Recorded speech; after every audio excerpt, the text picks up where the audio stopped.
we're back here in this segment of our program, The Platform, and today we have two additional guests, Mahershal Simonet, who has been playing basketball in a kind of professional way, not only in the United States, but around the world, in China as well. And we also have a young man, Maddox Murray. Good to see you, Maddox Murray. Yes. This is Bianca's son. Yes, Yes? this is my son right here. So Maddox, what do you do? Well, I follow after my uncle in doing stunts and being in Daredevil, but I also wanted to do basketball, and Mahershal has been teaching me basketball and showing what I need to work on and what I'm doing right and what I'm doing wrong. Okay, where did you meet Mahershal? I met him. You met him. Visiting. You met him, and you knew that he was a basketball star. Eh? Yes. All right, very good. Well, we're going to talk to you some more, Maddox. Mahershal, good to see you. Absolutely. Tell us, you have two beautiful rings on your fingers here. Well, this one here is from Jarvis Christian College in Hawkins, Texas. And this one, we won a championship the first time in history at an all-black school at HBCU. And we went to the national tournament and also played in that, and we did really well. And the school couldn't afford the rings after 8 years. So I went to China and played, won a championship. Then I brought back all the rings for all the players and the guys this year.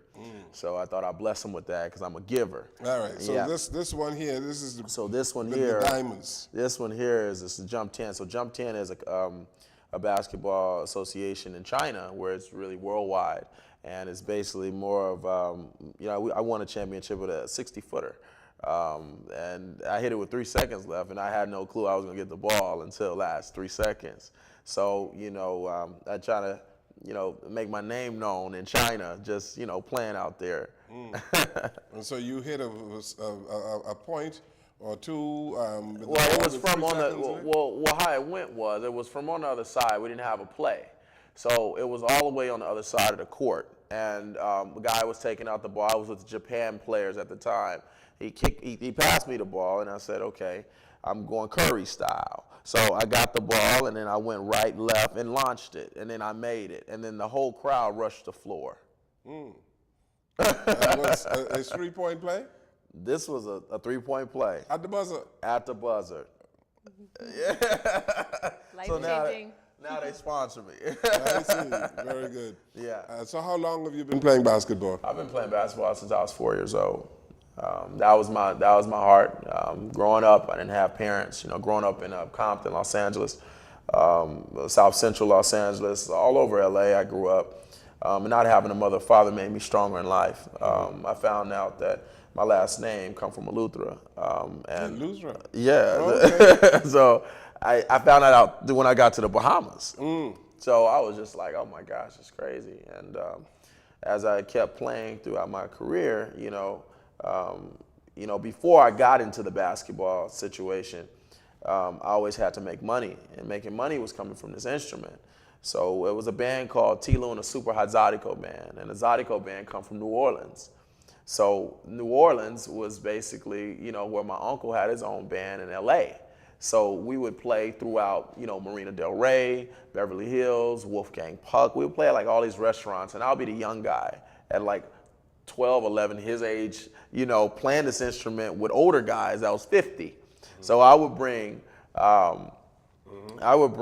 energy, and I would bring a two-step and with a washboard. So what's the difference is when you play on a washboard, you can play with 2 spoons. And as you play with 2 spoons, you got to put some moves and some hips with it to make the crowd dance. So I had to finesse, everything while I was performing this instrument with the sax, a drum, a piano, and accordion.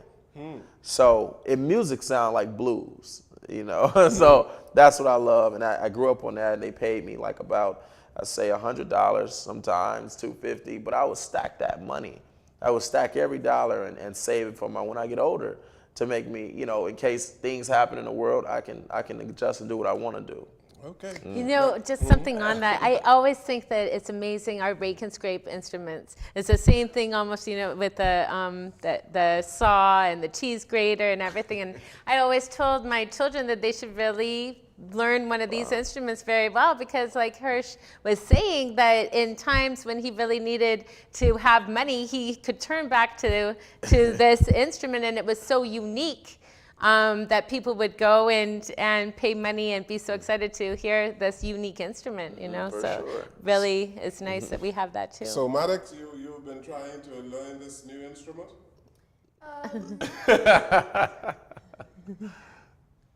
Not really, but yeah, basically kind of. Okay. Well, She's been trying to get me into it. Yeah, he's saying I've always wanted them to get into rake and scrape, but they didn't try this one. No. All right. So let's hear a little bit of this, Mahershal. Okay. This resembles a scrub board. Right. So in Louisiana, back in the day, they used to wash clothes on this.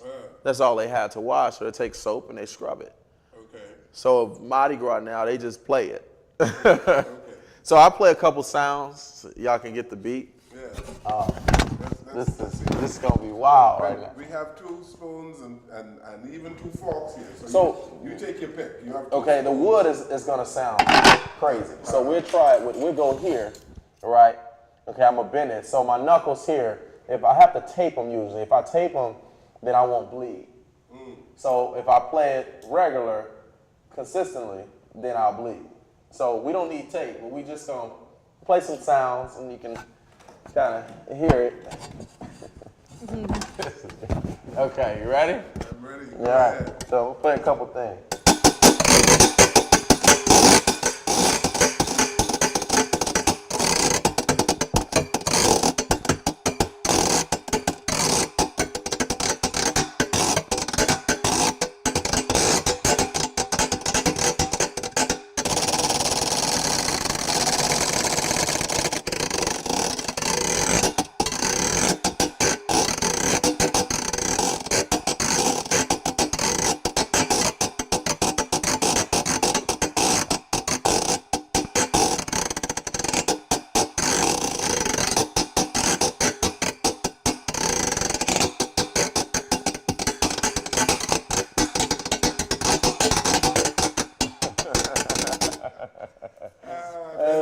Benjamin Alexander is looking at you at a distance. You can see a Benji. That is a new kind of percussion instrument. Yeah, percussion. It's a percussion. Yeah. Yeah. Interesting. So, Yeah. So how long have you played that? I've been playing this since I was 4. So in life, I just had basketball and an instrument. But basketball took me further. But this instrument here, it's really weird because when I was growing up, I didn't. The band I would have, it was like you had to just figure something out coming from LA. So I was like, man, give me this thing. And my uncle, my first job, we played the Long Beach Festival in LA. And when we played, you know, it was a bunch of people out there. Just, you know, it was crowded, cameras, and I was young. I was about 12 years old. And he said, hey, just go out there. And I was nervous. So I put it on. He paid me $50. I said, cool. I took the 50. I put it on, and I went up there, and I just played with it, and I just went like this. And then everybody was looking, and I said, I feel bad. I feel like they're talking about me. So I went and studied the instrument on my own. I said, I'm going to make something up. I'm going to put a James Brown move to this machine, this percussion. So I put a James Brown move to it. The next thing you know, like 2 weeks later, we had like a show.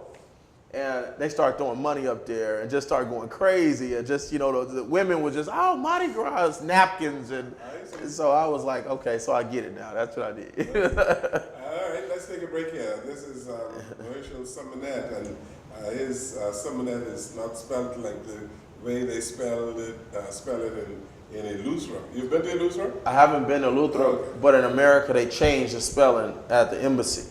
I see. To S-I, but it was S-Y at first. Okay. Yeah. So it's Simonette. Okay. All right, let's take a break here. This is the platform. We'll come back.